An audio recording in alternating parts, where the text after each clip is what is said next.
Com este programa, a TVU homenageia uma das mais ricas personalidades da história recente do Estado.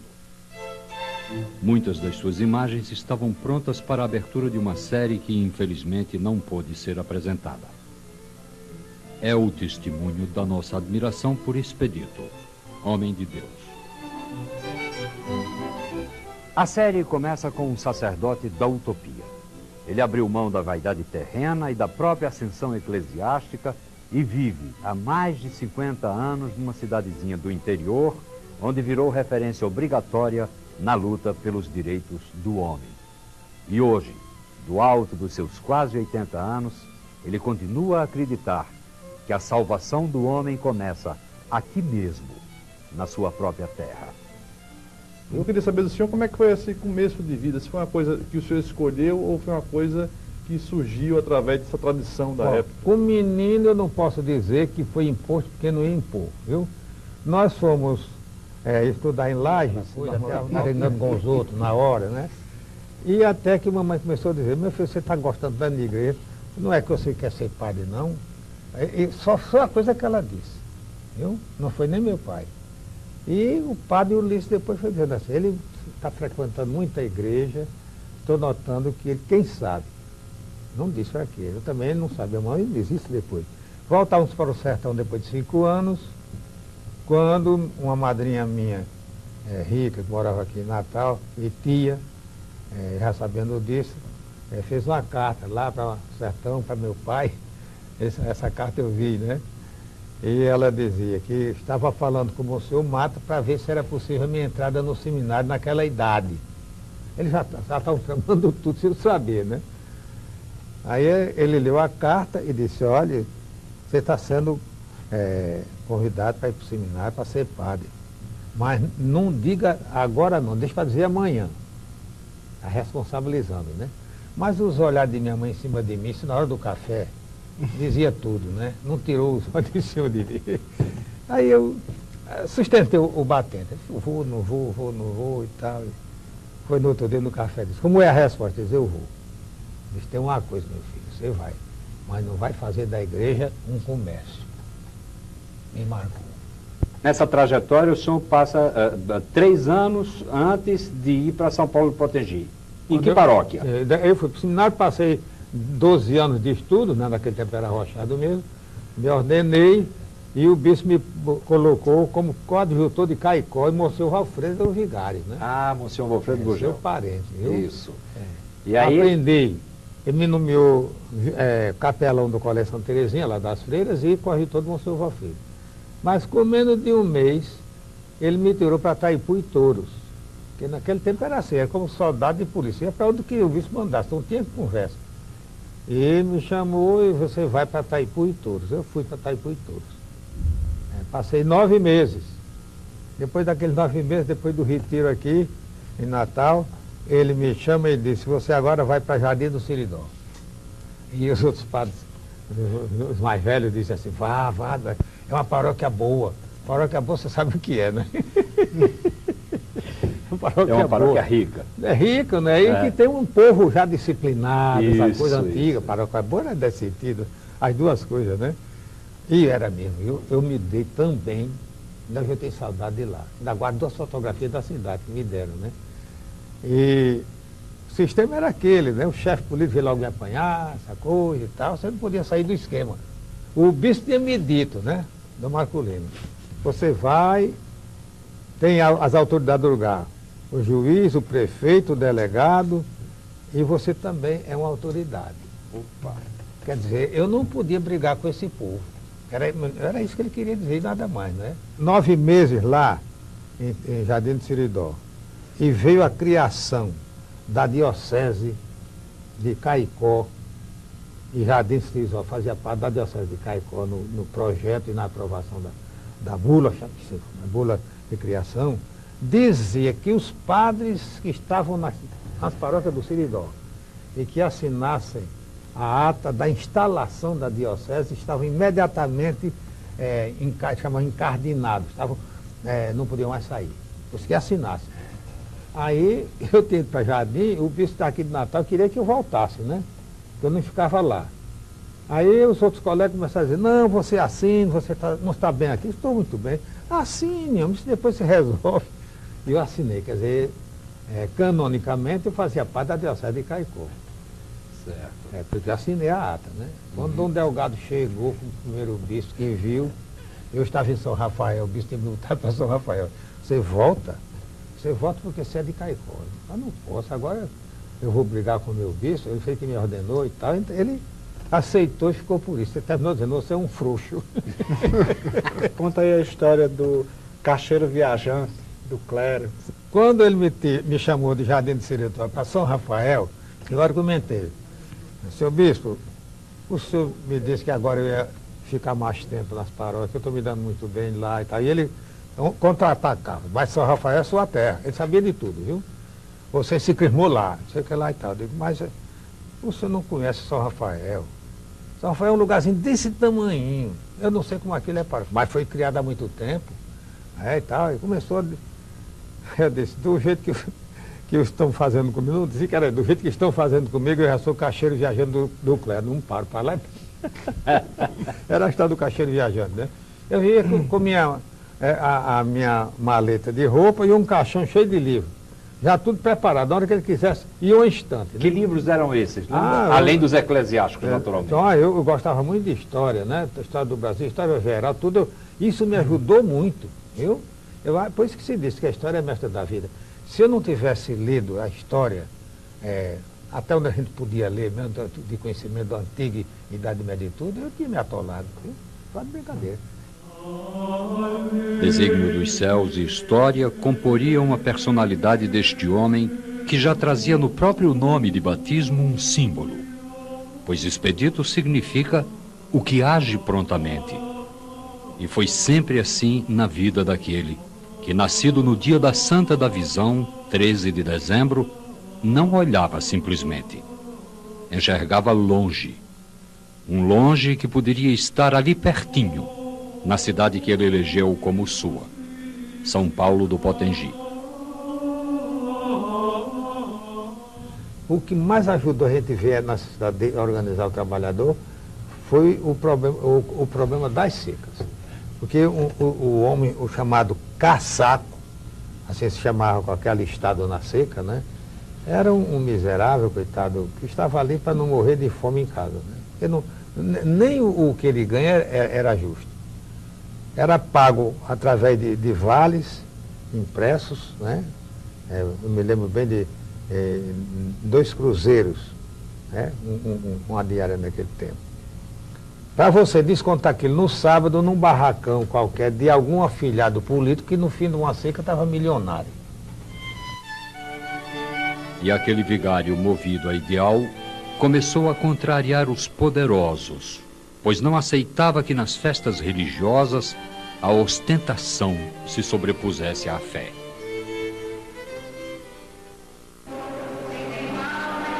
A alegria é a característica da missa do agricultor.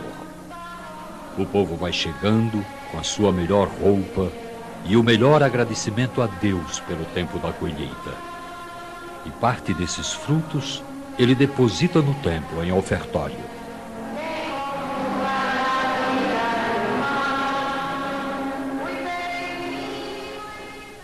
O que é que significa a missa do agricultor para o povo dessa região de São Paulo Potengi e dos arredores, e também quando é que ela foi criada? Ela começou em 1972 no estilo que vocês viram hoje. Antes, quando a Jaco funcionava, fazia-se um ofertório todos os anos, mais ou menos nesse estilo que se viu aí, mas era uma festa, mais festa, muita alegria, e não havia esse cunho de politização ou de educação popular que hoje se faz. Naquela época, eu acho que você se lembra disso, Gonzaga, havia a missa do agricultor, com o ofertório, coisas da terra, mas era tudo junto, né? Onde se sobressaía mais o fazendeiro, o proprietário, passeata, por exemplo, de tratores, né? Desfile de tratores, essa coisa. De modo que o pessoal mesmo da base, pessoal mesmo pobre. Ele participava, porque sendo coisa de igreja, ele vai para toda parte, né? Mas não havia essa conscientização. Ao comemorar 50 anos de vida sacerdotal, Expedito renovou os seus votos. Com a maciça presença dos irmãos religiosos e dos fiéis da sua igreja, ele reafirmou o compromisso com a sua própria crença na defesa dos filhos de Deus. Renovo neste instante minhas ações de graças pela minha eleição. Renovo igualmente meus compromissos sacerdotais com Cristo, com a Igreja, minha mãe, e com todos os meus irmãos, para os quais fui enviado. Quero identificar-nos mais estreitamente ao Senhor Jesus, meu mestre e meu modelo, renunciando a mim mesmo para consagrar-me totalmente aos deveres da minha vocação. Prometo mais uma vez fidelidade na distribuição do pão da palavra e dos sacramentos. Ajudai-me, Senhor, a ser fiel administrador dos vossos mistérios, não visando bens materiais e promoção pessoal, mas unicamente a vossa glória e o bem das almas. A vós, meu Deus, entrego minha vida e meus sofrimentos, meus êxitos e meus fracassos. Ajudem-me a graça de Cristo, a proteção da Virgem Maria, Mãe da Igreja, as preces de meus irmãos ao sacerdócio e as orações de todo o povo de Deus.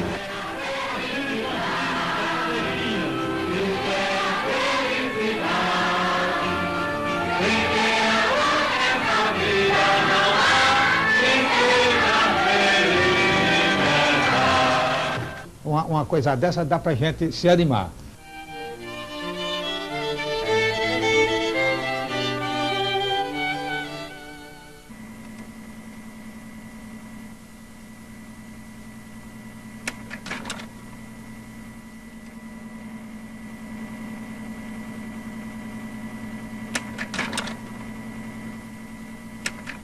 O Monsenhor Expedito faz parte da estirpe, do conjunto de personagens que vivenciaram plenamente esse século a partir dos anos 40. Né? Então, quer dizer, quem não entendeu o que foi o movimento de Natal, quem não entendeu o que foi a ação católica, né? A ação, digamos, da igreja nos sindicatos, a questão da rádio rural, educação radiofônica, então não entenderá que Monsenhor faz parte desse complexo de pessoas que passa por Dom Eugênio Salles, que passa por Donivaldo Monte, que passa, digamos, por todo, eu estou falando muito mais a nível do Rio Grande do Norte, mas ele também faz parte desse conjunto de pessoas. Digamos, eu não vejo muita diferença entre Dom Helder e Monsenhor Expedito. Sempre atento à sua missão de evangelizador, ele usou com competência as mais variadas formas de comunicação. Sabia que o efeito multiplicador seria, como foi, extraordinário. E após as escolas radiofônicas, passou a se utilizar do bibliógrafo e do audiovisual, com larga utilização do slide, que o povo chamava carinhosamente de o cineminha do padre. A partir de um determinado ponto da sua vida eclesiástica, o senhor fica, digamos assim, marcado na expressão cristã mesmo, marcado, tá? Eu fiquei. Por uma atuação decisivamente, decididamente voltada para o pobre. Não é? Exatamente. Esse é um assunto do qual a gente vai conversar longamente durante esse papo, etc. O senhor é capaz de lembrar, em São Paulo do Potengi, que momento essa opção se dá mais fortemente? Quer dizer, perfeitamente. Anos atrás, eu tinha tomado uma resolução comigo mesmo, de não andar muito na casa dos chefes, porque eu já estava vendo, pode ser até uma intuição, né? eu já estava vendo que a gente era mais utilizado. Porque no regime de Getúlio Vargas, o de 37, né, o Estado Novo chamado, o de 30, depois eu ainda era menino, aquela história toda, eu tinha um certo conhecimento da coluna prestes, a gente ficou um pouco desconfiado, né? Mas quando o Getúlio sobe, a gente viu naquilo uma certa barreira contra esse movimento revolucionário, né? Nós éramos praticamente reacionários nesse sentido, nada de mudança, porque a fazenda que morava era muito grande e os chefes faziam parte da estrutura dominante. Então, eu comecei a pensar, eu vou agradar esse pessoal, eles vão lá em casa, mas eu não vou na casa dos pobres, eu não sei como me chamam para se confessar para morrer. Essas perguntas foram me levando a uma tomada de posição. Em 41, mais ou menos 41, 42, eu estava curando a paróquia de Jucurutu, porque se limita com São Rafael. Os bispos combinaram, os dois, né? Dom Delgado e Dom Marculino, já que eu não ia ficar no Seridó, eu ficasse tomando conta de Jucurutu, que era da diocese de Caicó. Então eu ficava lá e cá, né? Aí chegou um dia o prefeito, já morreu, eu vou respeitar o nome dele, não digo não, e me convidou para inaugurar o retrato de Getúlio Vargas. Olha quem já está vendo. Mas rapaz, olha, aí mostrou a carta, né? O ofício vinha do Ministério do Sei lá do Rio de Janeiro. Todas as prefeituras tinham que inaugurar o retrato de Getúlio Vargas. Todas as repartições estaduais, municipais e federais. Todas. E, se possível, uma missa. Eu disse, mas Chacon, lá disse o nome do homem. Não, mas não se incomode, não. A história... Era um primo do Padre Chacon. Isso. Deus o tem em bom lugar, que ele fez aquilo no sentimento.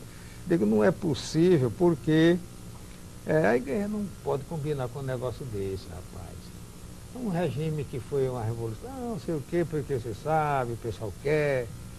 E eu celebrei a missa, agora eu não sei como foi que eu interpretei o evangelho, e no fim deu certo e tal, bateram o pau, mas eu fui aos poucos me distanciando. Nas festas de padroeiro, que eu fiz várias delas, para a construção daquela igreja em São Paulo Potengi, nós gastamos 26 anos. Eu atribuo o esforço mais da classe média e pequenininha do que mesmo os grandes. Eles iam, mas quando era próximo da eleição, era mais para brigar e manter o prestígio de cada partido do que uma coisa religiosa. Eu acabei. Até hoje não se faz. Em outro momento, com outro não tem nada de conotação religiosa. Viu? Agora não vamos fazer uma, não tem nada com isso. Por quê? Eu fui obrigado a sair lá, obrigado a ficar até o fim de um leilão, numa festa de padroeiro, para não haver morte. Você sabe como não certo, essas coisas ficam. Um dos chefes dizia, quanto vale uma galinha para fulano de tal, que era um adversário. Aí o outro dizia, vale tanto para jacaré, que era um doido que tinha no lugar. Eu acho que a contribuição de Monsenhor Expedito, ela decorre, na minha opinião, de dois fatores assim muito ligados à própria personalidade dele. Primeiro é a grande sensibilidade que ele teve, que ele tem para as causas sociais, para o sentido social. Então ele é um homem preocupado demais com as condições de vida da população mais carente da paróquia dele. Isso, para mim, é o primeiro aspecto que decorre, que inclusive ajuda muito a própria figura carismática de Expedito. O segundo aspecto foi a opção que ele fez, a opção muito consciente, de ficar como simples sacerdote numa paróquia durante tantos anos. Então, isso deu a ele condições para que ele realmente fizesse um trabalho de base na paróquia, cujos resultados são evidentes. Todo o Rio Grande do Norte conhece.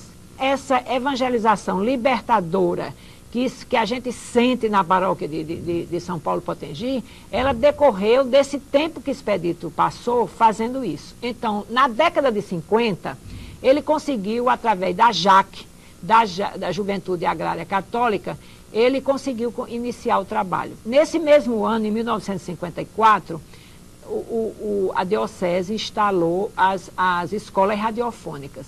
Então, o que se viu em São Paulo Potengi foram 147 escolas radiofônicas ele instalou. A partir disso aí, em 1962, ele fundou o primeiro sindicato rural no estado, foi fundado em São Paulo Potengi, junto com Serra Caiada, que é onde trabalhava Padre Vilela. Então, eles dois se uniram e começaram o trabalho de sindicalização rural. Monsenhor, conta aqui pra gente de onde surgiu essa ideia de fundar os sindicatos rurais. Onde o senhor foi buscar essas informações para fundar os sindicatos rurais? A ideia não era minha propriamente. Eu já via em outros lugares tentativas, mas sem grande chance por causa do compromisso, esse compromisso tático que você falou, né?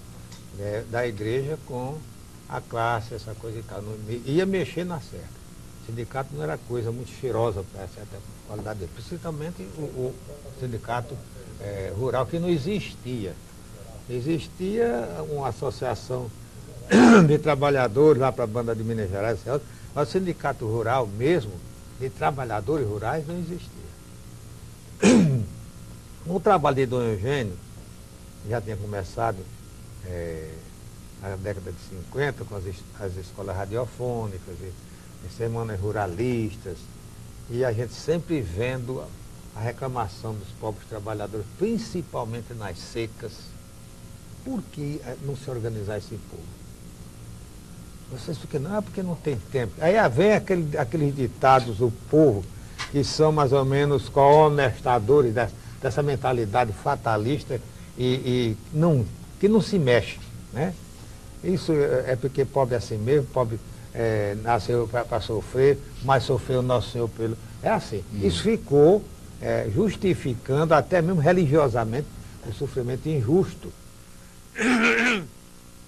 Nesses casos aí, essas coisas me ajudaram muito a ver.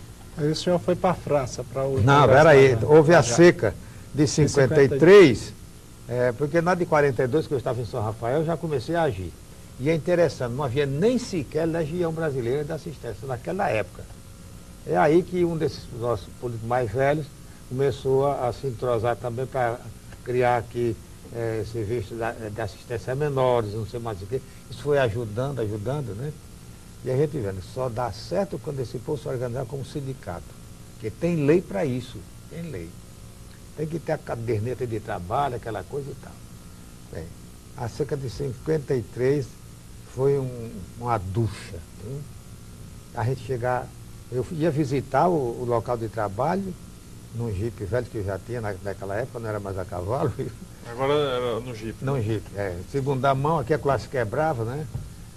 E a reclamação, a medição, que foi chamar a cubação dos barreiros, para tirar o material para fazer estrada, o leito da estrada, essa coisa. Um pobre daquele que não sabia nem somar, ele sabia fazer aquela medição. Não tinha jeito, né? Aí eu levava o agrônomo da ANCAR, nessa época já existia, né? Amigo da gente, eu digo, meça esse barreiro aí, faça como ele chama, cubação, né? Eles mediam como cubo mesmo, né? Fazia, você tem tantos metros cúbicos de material que você fez por semana. Quanto é que botará aí na sua conta? Você tinha medido 5,5 metros, na conta tinha 3,5 metros. Era sempre roubado.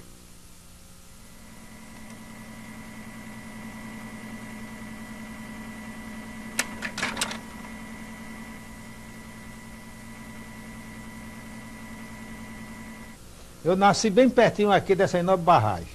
Fui vigário aqui, de Jucurutu até perto de Alto Rodrigo, andando a cavalo de um lado e de outro do rio, conheci isso aqui com uma palma de minha mão. Seu sofrimento do povo, desde menino, vocês já viram cacimba chorando? É a imitação do povo em tempo de seca. O que é que consta esse projeto? Uma adutora para todas as cidades que não tem água, que tem dificuldade de água potável, né? E deixar de lado o carro-pipa, que é um sumidouro do dinheiro público. Lutando pela chegada das águas para as regiões mais secas, sua última luta, ele era tão veemente que chegava a lembrar por vezes os rancorosos patriarcas do Velho Testamento. E não importava que a plateia fosse constituída de poderosos. O povo começou a se interessar, todo mundo se envolveu, e a primeira coisa que eu pedi na primeira reunião, que foi em Santa Cruz do Inharé, com muita gente, e diga-se de passagem, a imprensa falar de escrita televisada foi muito legal, não cobrou um tostão da propaganda que fez, e chegamos lá no dia dessa reunião, estavam 3 ex-governadores, os senadores, 15 deputados estaduais, 3 federais e prefeito de toda qualidade. Tinha lá, vereador deu no meio da canela e ia virando um comício. Aí eu me levantei, pedi que tivessem paciência, que ali era uma reunião promovida pela igreja, naquele espaço que era da igreja, que era o salão paroquial, e que eles ao menos observassem isso, não jogassem pé de ninguém, senão nós acabaríamos com a reunião. E naquela reunião, era na Quaresma, viu? Naquela reunião ninguém ia beber água para saber o que é que o povo de Santa Cruz estava passando. Não se deu uma xícara d'água a ninguém. Terminou a 1h da tarde. Eu vi gente lá, senador suave, era só passando da mão assim, com sede, mas não bebeu.